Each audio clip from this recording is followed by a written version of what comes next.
I died. Yes, really.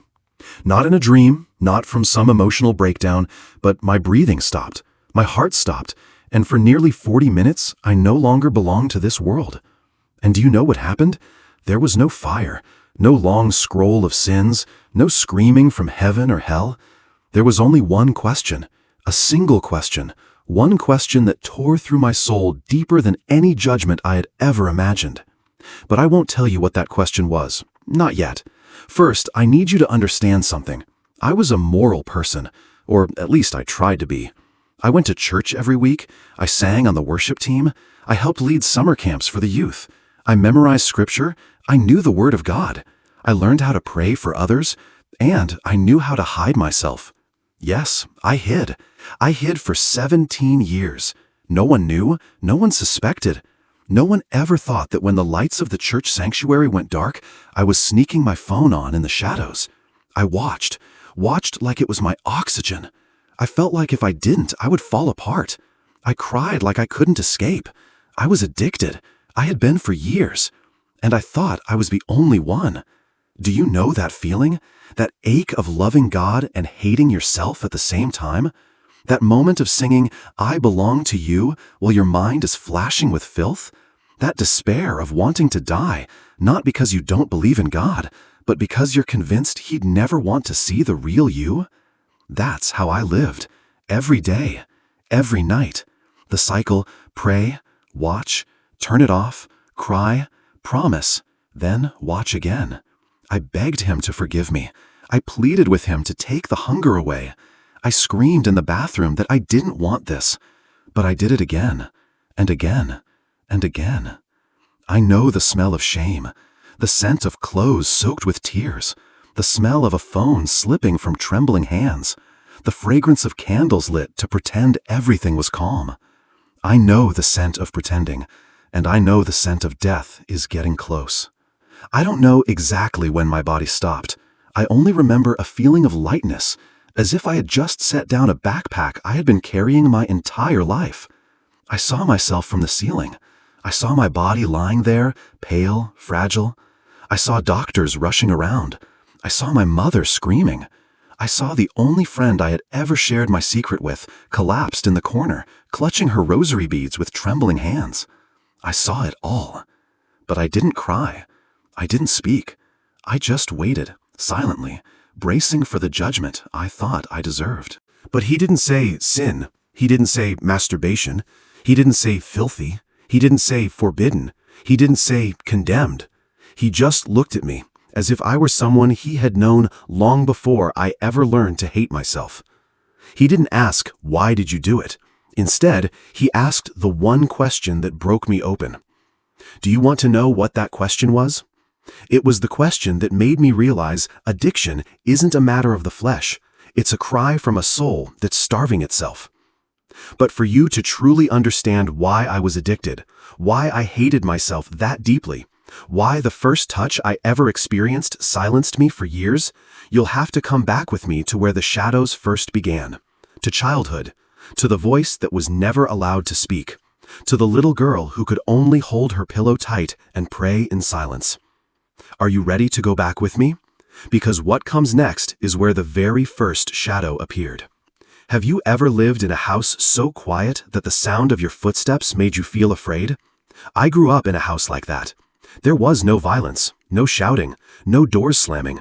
But there was something even more terrifying than the absence of eye contact, the absence of a hug, the absence of a simple question, "Are you okay?" My parents divorced when I was 6. Neither of them fought for custody. They passed me back and forth like a suitcase between 2 bus stations. 1 week with my mom, 1 week with my dad, and sometimes 3 whole months would pass without anyone checking in. I learned how to live without being asked how I was.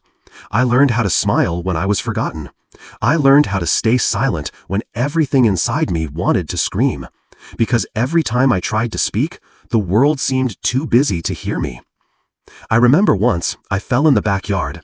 My knee split open and blood ran down my leg to my ankle. I ran inside crying. My mother didn't even turn around. She was busy on the phone. I cleaned the wound myself, wrapped it in tissue and tape. And from that day on, I learned my first real lesson. If it hurts, deal with it. Don't bother anyone. A relative came to live with us for a few months. He always carried the smell of beer and told jokes that made me uncomfortable. And then, there were moments of contact that made me feel like I had disappeared from the room. I knew something wasn't right, but I didn't have the words to name it. I just stood there, silent, as if I weren't myself anymore. I thought maybe it was just a strange dream, but it wasn't. It was real. And every night after that, I curled up in the dark, not asking for anything, just whispering to God, "Please, don't let me wake up again." Do you know what hurt me the most? It wasn't the violence. It was the silence that followed, the emptiness that settled in when no one came, the quiet, unspoken conclusion that began to take root deep inside. It must be because I'm bad. It must be my fault. And I believed it. I believed I was dirty, even though I had never chosen any of it. The first time I touched myself, no one taught me, no one told me. It was just boredom, a long rainy night, and a body I had never truly called my own. What followed was guilt, terrible, crushing guilt. I cried, I threw up, I scratched my arms.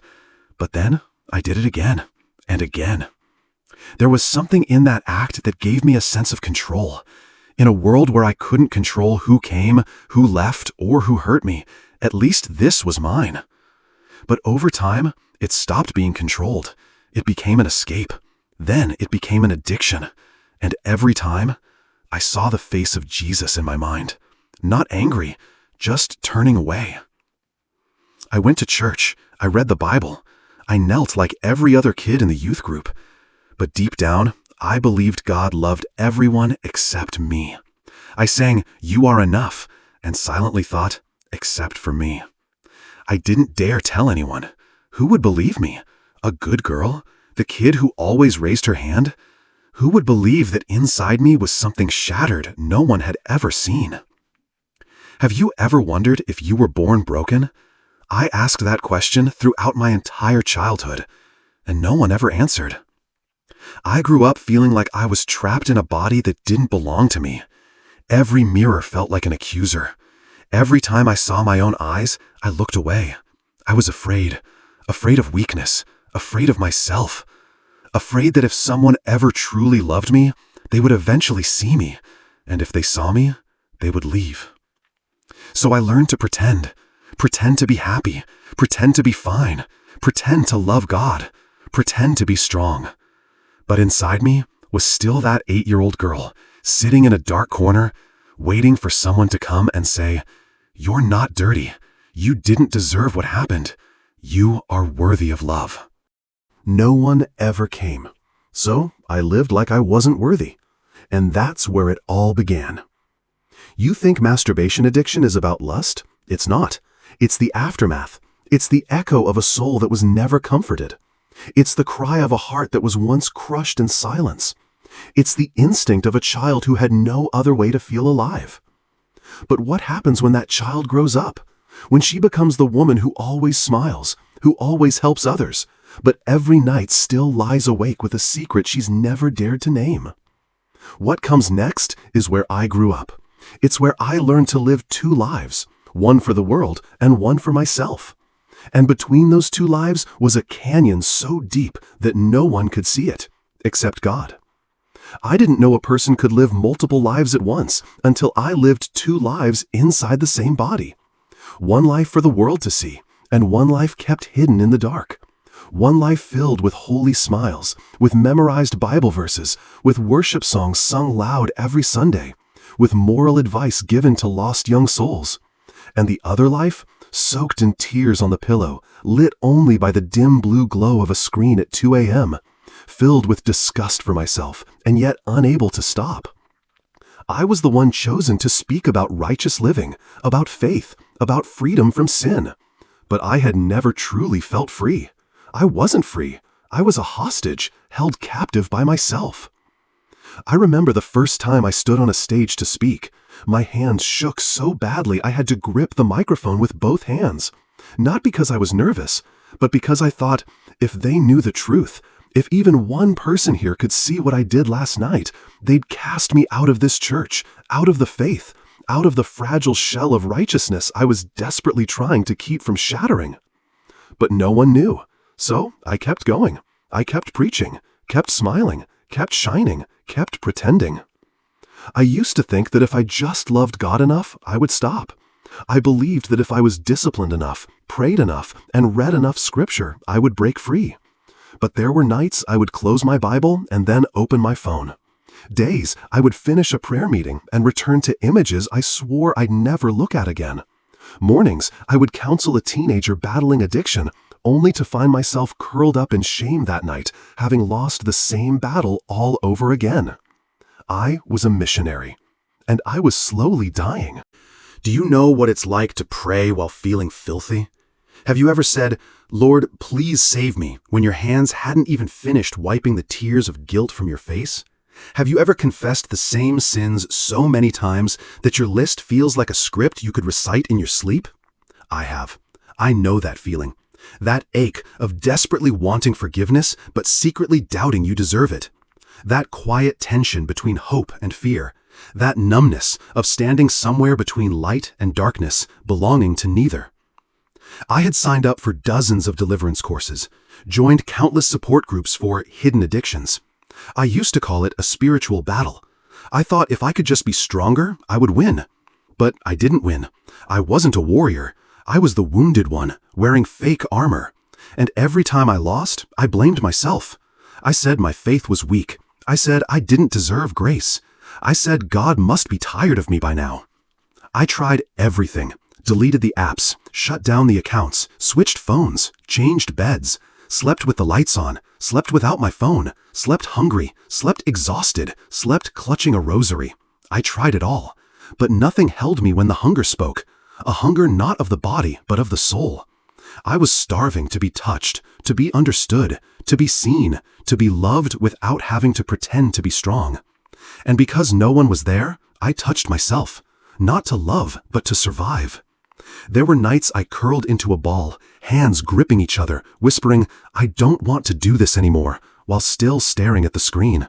Nights I turned the light off, then turned it back on, then on, then crying, then off again. A loop that felt eternal. I made promises, then broke them, then promised again, then broke again. No one knew, but I did, and each time a part of me died, not loudly, but slowly, through numbness. I remember one night so clearly. I had just finished praying. My eyes were wet, my chest was trembling, my mind was blank, and I said, "God, if you still love me, please come right now. If not, I can't keep pretending." I expected light, a voice, something from heaven, but there was nothing. Only the breeze through my window, only the sound of my heartbeat, and I didn't know whether that meant he was close or had turned his face away. The next morning, I got up. I smiled. I led the group. I inspired others. I was Lauren, the girl of light. But inside me was a dark place no one had ever walked into. I knew God is love, but I never truly believed he loved me. I thought he loved better people, cleaner people, stronger people. And I was just a stained sheep too ashamed to come home. And then that day came. The day I couldn't hold it all together anymore. The day I couldn't pretend anymore. The day I completely lost control. The pain hit like a punch deep in my lower abdomen. I thought it was just cramps. I took medicine. I lay down. But it didn't stop. It pulled me under, dragged my entire body down to the cold tile floor of the bathroom. I don't know when I passed out. I only remember that the last time I opened my eyes, through tears, I whispered one thing: "I'm sorry." I had lived two lives, one for others to believe in, and one for me to fear. But death doesn't care how many roles you've played. It comes when your soul has nowhere left to hide. And when my soul left my body, I thought I would be judged. But I was wrong. Because the first thing I encountered wasn't hell. It wasn't heaven either. It was a silence so deep that my soul finally began to speak. What do you think happens when you die, still trapped in a cycle of shame? The answer begins in the next part. I don't remember the exact moment my heart stopped. There was no gasp, no flash of light like in the movies, no words are scrolling across my mind saying, "Game over." There was only a feeling, so strangely light, like I had just set down a suitcase I'd been carrying my whole life without even realizing it. I didn't collapse, I didn't float, I didn't disappear. I just let go. And in that instant, I knew I had left my body. I saw it, my body from above. A white ceiling, the bathroom light flicker softly, a faint smear of blood on my lip where I'd bitten down as the pain reached its peak. I saw myself lying there, arms limp, eyes closed, cheeks pale like wax. But strangely, I wasn't afraid. I didn't panic. I didn't cry. I felt nothing for that body anymore. It looked like an old garment, worn, torn, and too heavy to keep wearing. I began to drift, not fly, not to be pulled, but invited, as if a voiceless whisper was calling my name. There were no words, yet I understood. No one touched me, yet I felt gently led by a hand that was invisible, warm, and impossible to resist. The space around me began to change, from pale white to deep gray. From deep gray to a color I don't know how to name, neither dark nor light, neither here nor there. Time didn't exist. I couldn't remember who I was, what my name was, where I lived, or what I had done. But I still knew I was me. I existed. I was aware. And for the first time, I wasn't in pain. The pain in my stomach was gone. The pressure in my chest had lifted. Even the shame, the self-disgust, the heaviness of guilt, they began to peel away, like layers of something thick and suffocating being gently removed.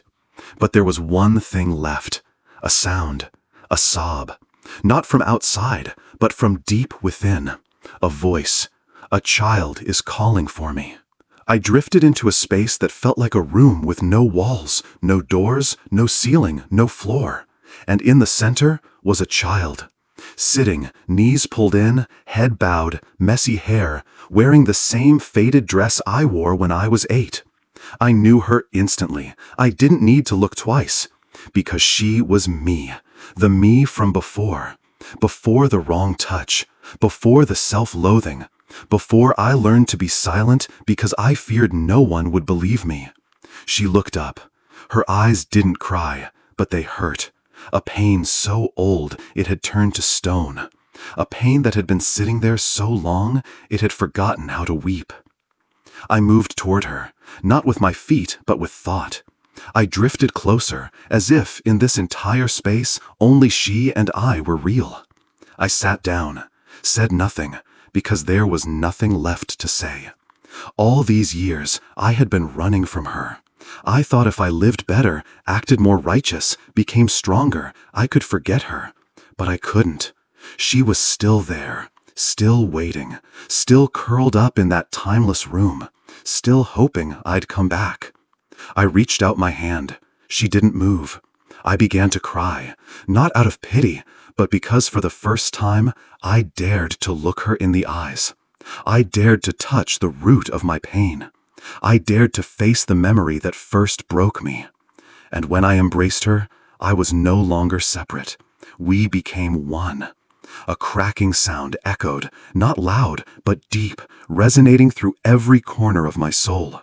A layer of ice melted, a door opened, and I was no longer two. I was whole. The moment we became one, the light appeared. Not a blinding light, but a light that knew how to love. A light that had been waiting. A light that felt like it came from a heart that beat. For me. I felt something drawing near. A presence. No introduction. No name needed. But I knew. With every fiber of my soul, I knew it was him. It was Jesus. I had never seen his face, but I didn't need to. His presence washed over me like the scent of wind, like the glow of dawn, like a first I love you that needs no words. I felt my entire being exposed, not a single wound hidden, yet there was no shame, no anger, just a gaze that looked at me as if I was something he had always known and still chosen. I collapsed, not with a body, but with everything in me. There were no tears, but something in me shattered. There were no apologies spoken, but my whole soul trembled as if it longed for only one thing: please, don't leave me. And then he spoke, not in words, but through feeling. A single question echoed through me like a voice calling across a valley. Why do you believe you are unworthy of love? I had no answer, because I had never asked myself that question. Have you ever considered maybe what you need is not to be healed, but to be seen without being condemned? Maybe what you fear most isn't the sin. Maybe it's being abandoned. I thought I would be judged, but he said nothing about masturbation, nothing about addiction, nothing about being dirty. Just that question. One question that dismantled every defense I had built. One question I couldn't avoid. And do you know what happened after that? It wasn't death.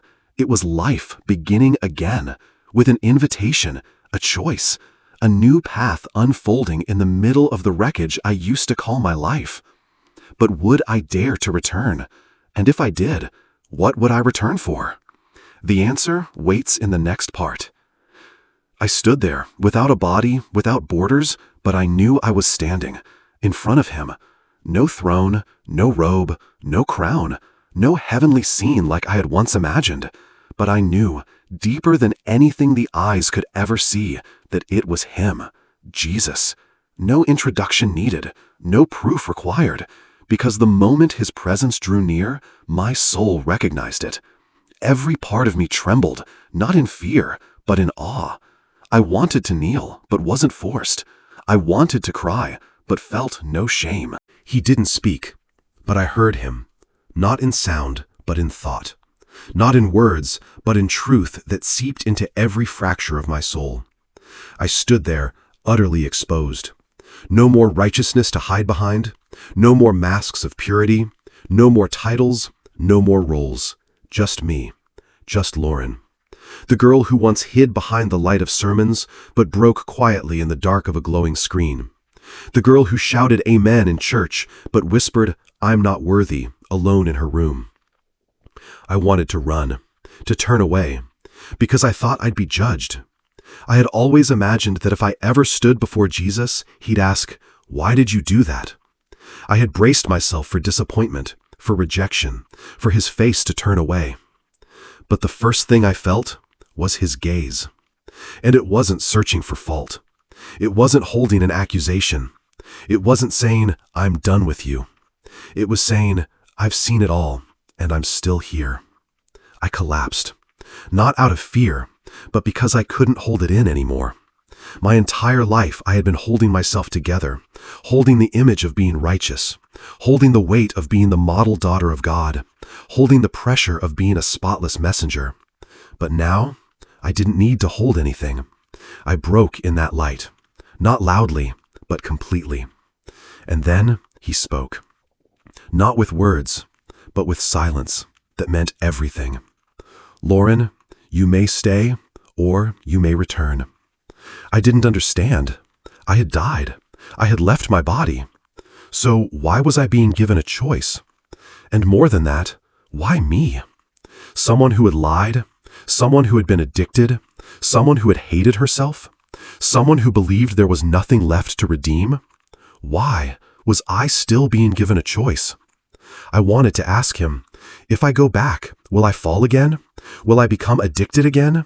Will I break my promises, hide again, disappoint you all over like I've done so many times before? But before I could ask, he answered, not with words, but with a vision, a stream of memory, not of the past, but of the future. I saw myself waking up in a hospital bed. My eyes opened to the sound of a ventilator. The fluorescent light above was casting a glow across my forehead. My husband held my hand. We didn't speak, but the tears in his eyes said everything. I saw my daughter place her hand on my cheek. Mom. That one word sounded like redemption. I saw myself sitting among a group of women, telling them about the death I experienced, not of my body, but of something deeper inside. And then I saw a young woman hesitantly step forward, her eyes red, whispering, I thought I was the only one. He didn't show me a perfect future. He didn't promise I would never struggle again. He didn't guarantee I'd never fall. He didn't say, if you return, it will be easy. He simply said, you won't have to hide anymore. And in that moment, I understood. I wasn't being invited back to be perfect. I was being invited back to be real. To tell the story others are too afraid to speak. To hold up my shame not as a wound, but as a testimony. Not for my glory, but so someone else might be saved. I didn't ask him for more. I didn't need proof. I wasn't waiting for certainty anymore. I just knew I couldn't keep this to myself. I couldn't carry this forgiveness into heaven without first sharing it on earth. I couldn't come back to life just to live the same way I had before. So I nodded, in silence, in tears, in gratitude, and I whispered, if you still want me to go back, I will.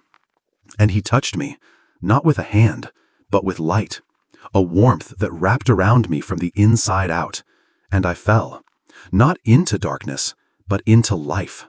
I fell back into the body I had once despised, but this time I didn't reject it. I opened my eyes. The light was bright, the smell of antiseptic, the sound of footsteps. A voice broke through, trembling with relief. Lauren, she's awake. I didn't say a word. I just breathed. A real breath, one not suffocated by shame, one not strangled by secrets. I breathed like someone who had just been born again. And I knew I didn't come back to redo my life. I came back to begin it, for the first time, with myself, with God, with the truth. I came back to life, but not like in the movies. There was no thunder, no glowing light, no angels dancing or crowds rejoicing. I woke up to the sound of a ventilator, hurried footsteps, and the tired white light of a hospital room. My body ached like it had been dragged up from hell. My head felt heavy, like it was carrying a tangled universe of dreams. But I knew I had returned. Everything around me was the same, but I was no longer who I used to be. I didn't speak right away about what I had seen. I didn't run around telling everyone I had met Jesus. I didn't preach. I didn't write a book. I started exactly where I had once stopped showing up. I called my daughter, not to preach, not to correct. I just wanted to hold her, to look into her eyes without flinching. I said, I'm sorry. I used to live like you didn't truly need me, but I'm here now, and I'm not leaving again. She didn't say anything, but I saw her lips tremble. She didn't hug me back right away, but she stayed. And to me, staying was already a miracle. I went back to old friends, not to prove I had changed, but to ask for forgiveness, to look them in the eye and say, I was living a lie. I'm sorry for hiding. I don't want to hide anymore. Some walked away. Some cried. Some stayed for hours and said, I've been there too. I no longer hold a position at church, not because I was removed, but because I wanted to make space for truth. I don't tell people how to live. I just tell them how I died and how I came back. I started having quiet conversations in coffee shops, in living rooms, in hospitals, in recovery centers, in places where people have lost faith in themselves. I don't say I won. I say I'm still fighting, but this time I'm not fighting alone, and I'm not pretending anymore. I started writing in a journal again, not to show off, but to remember where I've been. Every page is a reminder that darkness is never the final place, that shame is not identity, that addiction is not destiny, and that you can come back if you truly want to live differently. I started learning to love my body again, not because it was perfect, but because I no longer wanted to hurt it. I looked in the mirror and didn't see a sinner anymore.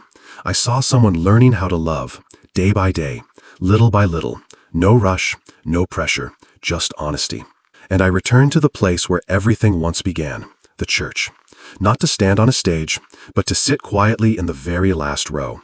I didn't beg, I didn't demand. I didn't come looking for a miracle. I simply whispered, I'm still here. Even though I've fallen, even though I might fall again, but this time I'm not going to run. Freedom is not the absence of temptation. Freedom is knowing you can speak what's heavy. Freedom is daring to live openly, even if it means losing people. Freedom is knowing you're not perfect, but you're still worthy. And the greatest freedom of all is knowing you are loved, even in your darkest parts. I won't say I'm fully healed, but I'm healing. I'm alive. And every morning when I open my eyes, I say one thing. Thank you for giving me one more day to live it right. I'm not afraid of dying. I've been on the other side. What I fear is living without knowing why I'm alive, living while still hiding, dying without ever having truly lived. If that's you, I'm not asking you to believe me. I'm just asking you, don't give up on yourself. If I can come back from death, then you can come back from despair. If I, someone who was once addicted, once pretending, once shattered, can live again as a free person, then so can you. Freedom isn't far. It begins the moment you choose to speak the truth. And the truth is, you are still worthy of love, no matter what you've done, no matter where you are. My name is Lauren. I once died, but now I live. And I live not to prove anything, but to remind someone out there that the light is still waiting for you on the other side of shame.